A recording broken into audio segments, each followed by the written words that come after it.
Let's talk about antibiotics, the miracle drug.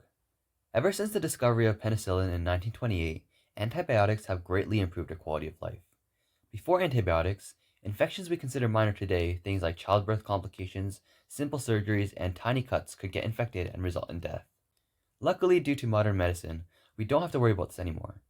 In Canada, life expectancy rose from 60 to 80 in the 20th century. This is all great, right? Well, there's one problem.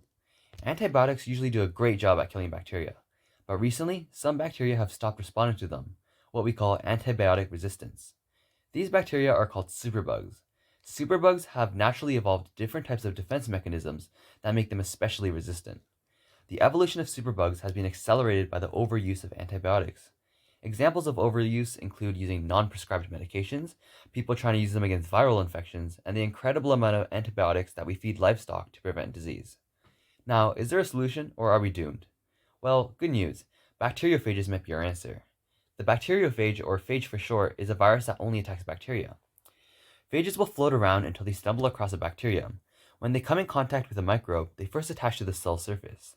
They then inject their genetic material into the bacterial cell where it gets replicated. The phage essentially hijacks the bacterium and turns it into a phage factory, making several copies of itself. When enough copies are made, the cell lyses, or bursts open, spewing the newly made phages everywhere. This cycle continues as more and more phages are made. We can actually take advantage of how these phages work. Let's say this is you. You have become infected with antibiotic-resistant bacteria. Since phages are so specialized, we could inject phages that target only this specific bacterium into your body, resulting in dead bacteria and a healthier you. This is what we call phage therapy.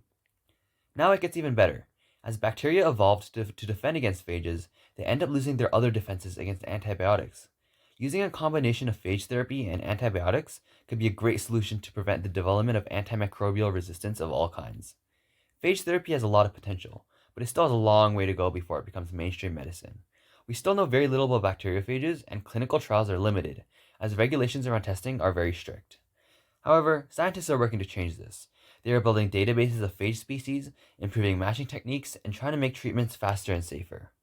For now, the most important steps are using antibiotics responsibly and continuing research in phage therapy. Injecting ourselves with viruses might sound stupid at first, but in the future, they might be our best shot at fighting against antibiotic resistance.